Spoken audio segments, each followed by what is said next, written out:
अस्सलामुअलैकुम स्टूडेंट्स, उम्मीद करता हूँ आप तमाम लोग खैर खैरियत से होंगे और बहुत ज़्यादा बेहतरीन ज़िंदगी गुजार रहे होंगे। आप लोगों को याद होगा हमारी पाकिस्तान नेवी सिविलियंस की टेस्ट प्रिपरेशन चल रही है, जिसमें हम बहुत सारी एकेडमिक की वीडियोस अपलोड कर रहे हैं और उसके अलावा इंटेलिजेंस की भी हमने 2 वीडियोस अपलोड की हैं। तो आज की इस वीडियो में हम एकेडमिक के बारे में अहम तरीन सवाल देखेंगे, जिस जो लाज़मी से हमेशा से आते रहते हैं टेस्ट में। तो बिना टाइम वेस्ट किए वीडियो को जल्दी से स्टार्ट करते हैं ताकि आपकी अच्छी सी प्रिपरेशन हो सके। फर्स्ट क्वेश्चन देख लेते हैं जल्दी से। हमारे पास इंग्लिश का क्वेश्चन है, प्रेपोजिशन पुट करना है करेक्ट वाला। तो पहला है the railway track runs dash the river. जो रेलवे ट्रैक है वो रन हो रहा है, रेलवे ट्रैक जा रहा है कहाँ से, डैश द रिवर, रिवर पे से। तो चार ऑप्शंस दिए हैं, ए पर है ओवर द रिवर, बी पर है क्रॉस द रिवर, सी पर है by the river and D पर है ऑन द रिवर। तो यहाँ पर जो करेक्ट ऑप्शन है वो बी बिल्कुल करेक्ट है, जो कि है across. The railway track runs across the river. Next question देख लेते हैं। Two on hearing the siren I pulled dash and stop the car. इसका मतलब है ऑन हियरिंग द सायरन, मैंने जब सायरन सुना, आई पुल्ड ओवर, मैं साइड पर हो गया, थोड़ा सा अपने आप को पीछे किया, एंड स्टॉप द कार, और गाड़ी रोक दी। उसके इसके चार ऑप्शन है। ऑप्शन ए पर है इन, बी पर है ऑफ, सी पर है ओवर एंड डी पर है अप। तो यहाँ पर जो करेक्ट ऑप्शन होने वाला है वो ऑप्शन नंबर सी जो है वो बिल्कुल करेक्ट होगा, जो कि है over. On hearing the siren I pulled over and stop the car. Next question देख लेते हैं students. The local team scored 3 goals dash the first half of the match. अच्छा, चार ऑप्शन दिए गए हैं। ऑप्शन नंबर ए पर है इन, बी पर है ऑन, सी पर है फॉर, डी पर है बिलो। तो यहाँ जो करेक्ट प्रपोजिशन है वो ऑप्शन नंबर ए वाली जो है बिल्कुल करेक्ट है, जो कि है इन। The local team scored 3 goals in the first half of the match. Next question देख लेते हैं। 4 you can obtain the answer dash adding the date of the birth to this figure. अच्छा, आप अपना आंसर जो है ले सकते हैं, अपना आंसर ऑब्टेन कर सकते हैं dash adding the date of birth. अच्छा, अपना जो डेट ऑफ बर्थ है वो अगर आप यहाँ पर फिगर में ऐड करेंगे तो आपको अपना आंसर मिल जाएगा। तो अब चार ऑप्शन दिए गए हैं, करेक्ट प्रपोजिशन पुट करना है। ए पर है इन, बी पर है ऑन, सी पर है टू एंड डी पर है बाय। तो यहाँ जो करेक्ट ऑप्शन है वो डी बिल्कुल करेक्ट है, जो कि है bye. You can obtain the answer by adding the date of birth to this figure. Next question देख लेते हैं। 5 there was rapid development dash the post war years. अच्छा, इधर बहुत ज़्यादा जो है तेज़ी से डेवलपमेंट हुई है, तरक्की हुई है। ठीक है, और चार ऑप्शन दिए गए हैं, जल्दी से अपना देख लेते हैं। ए बाय, बी पर है अमंग, सी पर है टुवर्ड्स एंड डी पर है ड्यूरिंग। तो यहाँ जो करेक्ट ऑप्शन है वो डी बिल्कुल करेक्ट है, जो कि है ड्यूरिंग।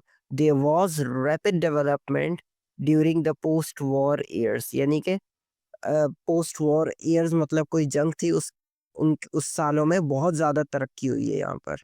नेक्स्ट क्वेश्चन देख लेते हैं। 6 जो कि फिजिक्स का सवाल आ गया हमारे पास। The SI unit of electric field intensity is. SI unit बताना है, यानी कि सिस्टम इंटरनेशनल में इलेक्ट्रिक फील्ड इंटेंसिटी को कैसे हम कैलकुलेट करते हैं, मतलब कैसे हम नापते हैं, मेजर करते हैं, सॉरी कैलकुलेट बोल दिया।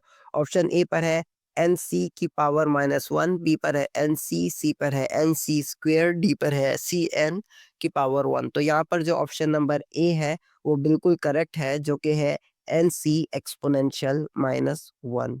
नेक्स्ट क्वेश्चन देख लेते हैं। 7 an electric current in conductors is due to the flow of. अच्छा, इलेक्ट्रिक करंट जो होता है कंडक्टर में वो किस चीज के फ्लो की वजह से होता है, किस चीज की रवानी की वजह से होता है। अब सबसे पहले कंडक्टर समझ लेते हैं। कंडक्टर क्या चीज होती है, वो कंडक्टर हर वो चीज होती है जिसमें करंट जा सकता है। फॉर एग्जाम्पल स्टील होता है, स्टील के अंदर करंट जा सकता है, लोहे के अंदर करंट जा सकता है, कॉपर के अंदर करंट जा सकता है। अब प्लैटिनम, निकल वगैरह जितनी भी, क्रोमियम, जितनी भी चीजें होती हैं मेटल की, उसका के अंदर करंट फ्लो कर सकता है। तो वो सारे कंडक्टर्स है। अब कंडक्टर जो है हमारे, इसमें जो इलेक्ट्रिक करंट होता है ना कंडक्टर में, वो किस चीज के फ्लो की वजह से करंट आ रहा होता है। तो चार ऑप्शन दिए गए, ए पर है पॉजिटिव आयंस, बी पर है नेगेटिव आयंस, सी पर है पॉजिटिव चार्जेस एंड डी पर है फ्री इलेक्ट्रॉन्स। तो यहाँ पर जो करेक्ट ऑप्शन है वो डी बिल्कुल करेक्ट है, फ्री इलेक्ट्रॉन्स। फ्री इलेक्ट्रॉन्स बिल्कुल फ्रीली मूव कर रहे होते हैं इसमें कंडक्टर में, तभी उनकी वजह से यहाँ पर करंट जो है फ्लो कर पाता है, करंट आ पाता है। तो डी बिल्कुल करेक्ट ऑप्शन है। स्टूडेंट नेक्स्ट क्वेश्चन देख लेते हैं। Question number 8, which metal is used as the filament of an electric bulb.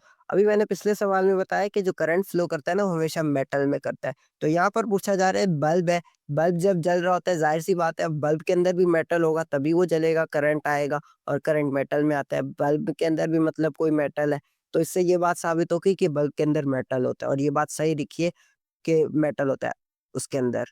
तो अब ये हमें बताना है कि उस मेटल कौन-सा मेटल जो है वो बल्ब के अंदर यूज़ हो रहा होता है जिसकी वज़ह से बल्ब जल रहा होता है और वो जो मेटल है वो एज़ अ फिलामेंट यूज़ हो रहा होता है। तो 4 ऑप्शंस दिए गए हैं, जल्दी से चारों देखते हैं। तो पहला ऑप्शन है, ऑप्शन नंबर ए पर है लेड।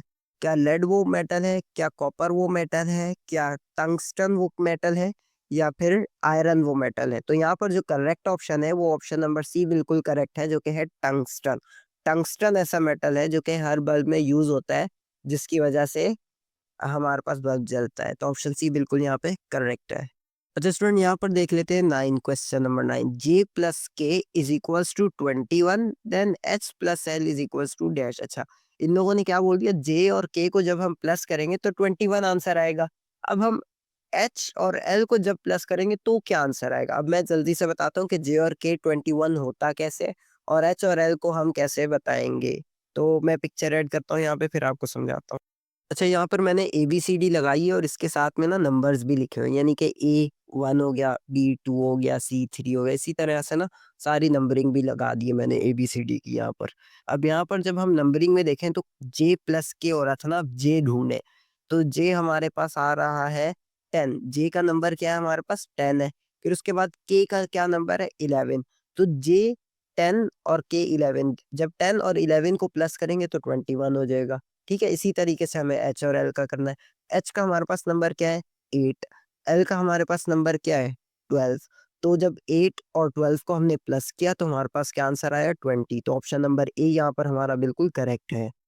नेक्स्ट क्वेश्चन देख लेते हैं स्टूडेंट, क्वेश्चन नंबर 10, इंटेलिजेंस का ये भी सवाल है, पिछला भी इंटेलिजेंस का था। Fun is coded as 679 then gun is coded as 098, so guff is coded as dash. यानी कि फन जो है FUN, इसके इन्होंने नंबर बताए हुए हैं। जैसा भी हमने ABCD में हर चीज के नंबर पढ़े थे ना, तो इसमें इन लोगों ने खुद ही नंबर बताए हुए हैं, ये ABCD में से नहीं ढूंढने। तो एफ फन जो है, फन का जो एफ है उसका कोड है 6, यू का 7 एंड एन का 9, क्योंकि इधर लिखा है ना फन इज कोडेड एज 679, तो एफ 6 यू 7 एंड एन जो है 9। फिर उसके बाद गन, गन का क्या दिखा हुआ है 098, यानी कि जी जो है गन का उसमें 0 है और जो यू है 9 है और एन जो है उसमें 8 है। तो अब जो गफ का कोड होगा यानी GUF वो हमें बताना है। तो जी का हमारे पास क्या कोड था, जी का भी हमने गन में पढ़ा था ना 0 था, तो सबसे पहले तो 0 आ गया, ठीक है? उसके बाद क्या है यू, यू का क्या था हमारे पास 9 था, तो 9 आ गया। उसके बाद एन, एन का क्या था हमारे पास, अच्छा एन का चाहिए नहीं सॉरी गफ है ना, तो GUF है ना। एफ का हमारे पास फन में था, एफ का क्या था हमारे पास 6 था, तो क्या हो गया टोटल 096। तो ऑप्शन नंबर बी जो है वो यहाँ पर बिल्कुल करेक्ट होने वाला है जो कि है 096।